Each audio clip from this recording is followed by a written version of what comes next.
नागपुरात तुकाराम मुंडे यांचे डिजिटल युगावर मार्गदर्शन. नागपूर येथील देशपांडे सभागृहात मधुकरराव तामगाडगे चॅरिटेबल ट्रस्टच्या वतीने विद्यार्थ्यांसाठी शिष्यवृत्ती वितरण आणि करिअर मार्गदर्शन कार्यक्रम उत्साहात पार पडला. या कार्यक्रमाला प्रमुख पाहुणे म्हणून औषध व नागरी प्रशासन विभागाचे आयुक्त तुकाराम मुंडे उपस्थित होते.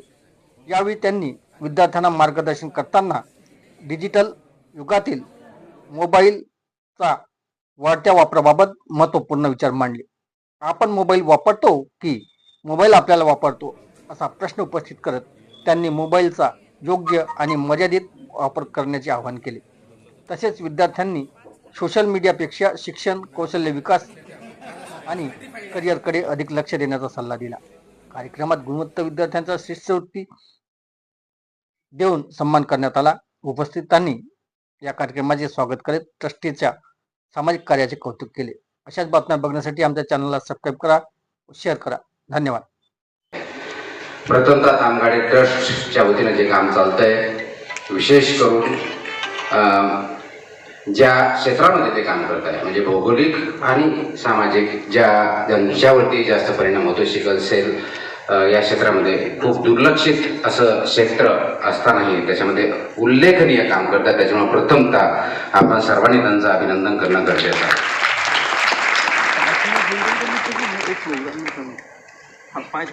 सिकल सेलमध्ये काम करत असताना तामगाडगे ट्रस्टचा माझा प्रथमतः जो संबंध आला तो मी हेल्थ कमिशनर असताना त्यावेळेस त्याचे इंटरॅक्शन झालं होतं आणि वेगवेगळ्या क्षेत्रामध्ये कसं काम करायचं याच्यावरती थोड्या प्रमाणात चर्चा झाली होती.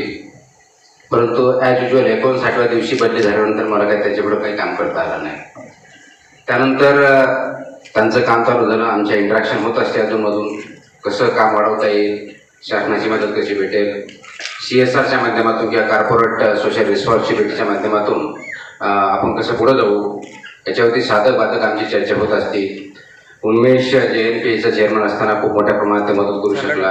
आमचे मित्र सौरभ आहेत, अनुज आहेत, हे मदत करत असतात.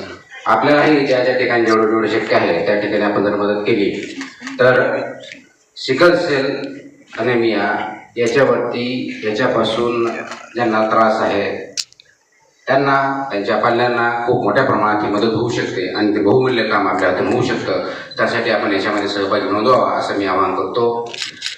हे करत असताना त्याचबरोबर विद्यार्थ्यांना स्कॉलरशिप देणं असेल, लायब्ररी चालवणं असेल, त्यांच्यामध्ये चांगले गुण निर्माण करण्यासाठी, संधी निर्माण करण्यासाठी त्यांची मदत करणं असेल, हे सुद्धा उल्लेखनीय काम तामगाडगे ट्रस्टमार्फत होतं.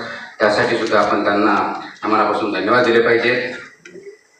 आणि आज जसं माझा नेहमीच परिचय करून दिला जातो, नियमाच्या बाहेर जायचं नाही, म्हणून मला आज नियम घालून दिलेला आहे की आज फक्त मुलांना करिअरच्या दृष्टिकोनातून गायडन्स करायचं, बाकीचे बोलायचं नाही. आता ह्या नियमाचं पालन करिअरच्या गायडन्स करायचं म्हटल्यानंतर मला असं वाटतं की 20-25 वर्ष झाल्यानंतर करिअरवरती बोलायला आपल्याला काय अधिकार आहे असं मला काही बिलकुल वाटत नाही. कारण या 20-25 वर्षामध्ये पुलाखालून एवढं पाणी वाहिलेलं आहे की आमच्या काळात असं म्हणायची जी वेळ आलेली आहे. कारण त्या काळात आम्हाला एखाद्या पुस्तकाचा रेफरन्स जर घ्यायचा असेल तर अगोदर शिक्षक किंवा प्रोफेसर शोधावं लागायचे. त्यांना विचारायला लागायचं की ह्या विषयावरचं पुस्तक कोणतं आहे, ते लेखक कोणतं आहे, मग त्याच्यातलं चांगलं कोणतं, आणि ते झाल्यानंतर हे कुठे भेटेल, म्हणजे मार्केटमध्ये भेटेल, लायब्ररीत भेटेल, इथल्या लायब्ररीत भेटेल तर दुसऱ्या कुठलं भेटेल, अशा प्रकारची वेळ आमच्या सर्वांच्या काळामध्ये त्यावेळेस होती. आणि आज आपण 21व्या शतकामध्ये ज्यावेळेस वागतो, AI रेव्होल्युशन ज्याला म्हणतो, मशीन लर्निंग ज्याला म्हणतो, त्यावेळेस पुस्तकं शोधणे तर सोडा, ज्ञान सुद्धा तुम्हाला शोधावं लागत नाही, कारण ते तुमच्या खिशात मोबाईलमध्ये अवेलेबल आहे. आणि अशा युगामध्ये आपण ज्यावेळेस वापरत असतो त्यावेळेस त्या युगामधली चॅलेंजेस आमच्या वेळेसची असणारी चॅलेंज याच्यामध्ये जमीन आसमानचा फरक असतो. आणि इथून पुढे जे विद्यार्थी आता 10वीला असतील, 12वीला असतील, ग्रॅज्युएशन असतील, 3-4 वर्षामध्ये पुढची पायरी ज्यावेळेस चढाल त्यावेळेस आजचा काळ आणि पुढच्या काळामध्ये परत जमीन आसमानचा फरक पडलेला असेल. एवढ्या मोठ्या प्रमाणामध्ये तंत्रज्ञानाने बदल केलेला आहे. त्याचा अंगीकार आपल्याला करावा लागेल आणि फक्त अंगीकार करून चालणार नाही. तर हे तंत्रज्ञान कोणत्या दिशेने चाललं आहे, त्याचा स्पीड किती आहे, आपण ज्यावेळेस ग्रॅज्युएट होऊ त्यावेळेस त्याची परिस्थिती काय असेल, समाजामधल्या गरजा काय असतील, इंडस्ट्रीची रिक्वायरमेंट काय असेल, कोणत्या प्रकारचे जॉब्स असतील, या सर्वांची गोष्टीचा आपल्याला विचार करणं गरजेचं आहे.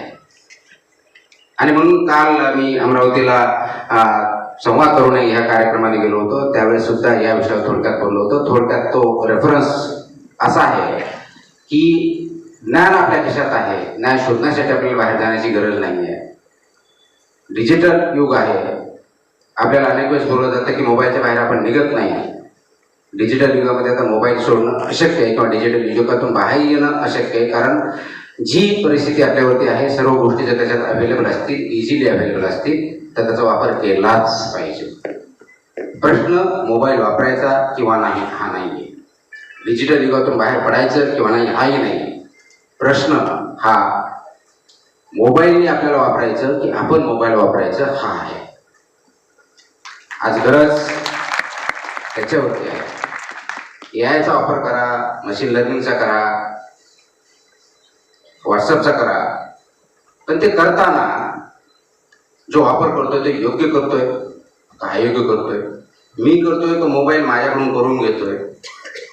जे आपण फॉरवर्ड करतोय ते फॉरवर्ड करताना त्याचे परिणाम काय होतील याचा तरी विचार करतोय का, हाही आपण विचार करावा लागेल. आणि म्हणून तुम्हाला फक्त आता ज्ञान मिळवायचं नाही, जे की आमच्या वेळेस आपल्याला ज्ञान भेटण्यासाठी आपण प्रयत्न करायचं, ते तुमच्या हातात आहे, खिशात आहे, घरात आहे, टॅबलेटमध्ये आहे. त्यासाठी तुम्हाला इकडे तिकडे भटकण्याची गरज नाही. गरज आज आहे आपल्याला या ज्ञानापासून विवेकापर्यंतची पायरी चढण्याची. तो विवेक काय आहे हे शोधण्याची. नॉलेज भेटेल, तुम्हाला टेक्निशियन्स भेटतील, स्मार्टफोन भेटतील,